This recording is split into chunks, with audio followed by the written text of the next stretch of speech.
I kept seeing advertisements on Instagram and Facebook for this Bocci 22 system outlet. And it's something totally different that I haven't seen before. It looks nothing like the Decora series outlets that we know or just a standard duplex outlet. So I really wanted to dig in and see if this was a new genius design or maybe something a little bit different. I always appreciate companies trying new things, trying to push new designs. So I wanted to give it a try and demo it for you guys. All I ask is to give me a little bit of feedback. Two different things. One, do you like the design or do you just prefer Decora or a standard duplex outlet? And two, how much do you think it costs just for materials to install this? Put those two things down below the video. I'm really interested to get your feedback. And then after the install, I'll show you the actual breakdown on the cost. And it's safe to say that you're going to be a little surprised both on the install and from a cost perspective. So let's jump into it. So we'll kick things off like we usually do to confirm there's no power at this outlet. So we want to take off our faceplate in our old duplex Decora outlet so we can start installing the new Bocci outlet. I'm just going to cut these wires off because I have a little extra, but you can already see I got a little bit of a problem. The plastic box is a little bit past that drywall surface, and that's not going to work for this install. So I'm going to just take my oscillating tool and do a little bit of trim work here to make sure that that is below the drywall surface. So the parts we're working with, we just have a drywall plate and the outlet itself.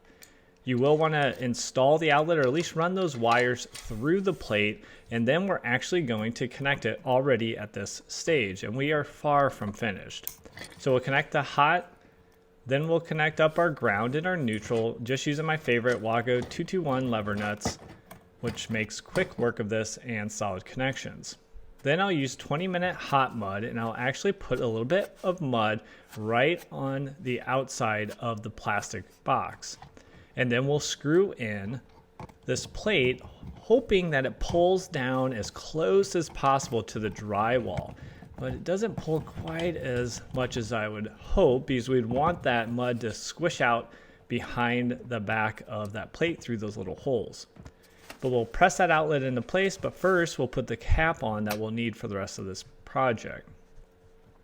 All right, so now that's installed, let's use some mesh tape to get all of those edges covered, which hopefully would help reduce any cracking in the future. Once that's in place, again, I'm going to mix up some 20-minute mud and start to practice my very rough drywalling skills. This first pass, I'm just going to build things up because I actually need to build quite a bit of material and feather this out because that plate, again, was sticking out a little bit, and also there's a slight lip at the outlet itself. So once I have some of that material built up, I'll go ahead and let that dry and then just do a light sanding, making sure no edges or ridges are going to stick out to the final surface. Once the sanding is done, then we'll go back through with another round and a larger knife, and we'll start to feather that out. My mix is a little dry here, but I am going to be able to work with it, and because I really just want to go through and demo this, the finish isn't quite what I'd want it to be, and if you're truly doing this at home, you're going to need to do a final skim coat to get everything looking good. So we'll do our sanding here and get it down to the finished surface for this time. And then we'll use the paint and we'll cover it up.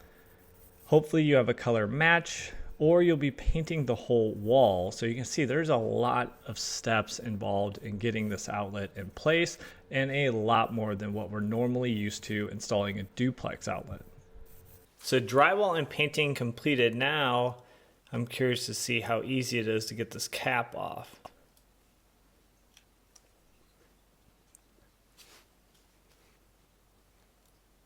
So just make sure there's no damage to the paint. I'm actually going to score on the outside of this cap.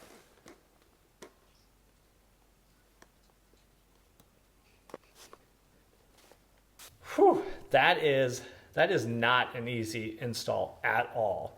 Now, we haven't even talked about cost. And overall, I'll say I'm not super cost sensitive. You guys have seen me use these Wago lever nuts in this video and many other videos. I think they're awesome for DIYers because they make a more consistent, solid connection, especially when you're dealing with a multi-wire setup, like you'd be using a 5-wire Wago lever nut, or you have solid and stranded. So if you look below the video, you always see the link to our Amazon store, and in the electrical section, you'll see a bunch of different kits that are awesome to start off to give it a try and see if Wago lever nuts are right for your projects around the house. But back to this Bocci design outlet, what was the overall cost? Hopefully you guys already put in your predictions. Just for the plate that helps you do the drywall and the outlet itself, it was $170. And you heard that right. It was $170. So if we say a commercial grade Decora tamper resistant outlet is $5, this outlet right here is about 34 times more expensive. Kind of seems like a joke, but it gets even worse if you actually want 2 outlets. So to get the same functionality in a single gang box, it is $320 for the 2 outlets and then the wall plate that would allow you to drywall that in. Something tells me you guys didn't guess quite that high. It's insane. It almost looks like it's a 10-pack. And then even you think at the cost of a 10-pack of these, you would say, wow, that's really expensive. And then you realize it's a cost of only 1. But the craziness isn't quite over. You guys might have thought, how do you actually remove this thing? How do you service it, right? What if you need to get to those wire connections? What if you have a short or there's an issue? Well, guess what? There's actually a super fancy specialty tool that goes around this outlet and then helps pull that out. A few things. It cost $80. And what are the chances you're actually going to have this on you or save it, or if somebody installed these before and you sold the house to you, that you'll have this to remove it? So technically, to do 1 install and have the tools you need, it's $250. Now, I appreciate, again, people trying different things, but this is the ultimate example of all designs. So throw everything out the window when we're putting together what's the right product for the market and going all with the design. We just want this minimalistic design, and we don't care about the install and increased labor costs. We don't care about serviceability. We don't really care about overall quality, because honestly, this is not the highest quality outlet I've seen. Pretty much any brand commercial grade is much higher quality from a materials perspective. Needless to say, I will never install another one of these again, but maybe I'm missing out on something, so let me know down in the comments. Now, if you thought this was crazy and you want to see another video that was a little crazy but actually pretty effective, check out this video right here where I actually sealed up a massive crack in a sidewalk by using a pool noodle. So thanks for joining me on this video, and we'll catch you on the next one. Take care.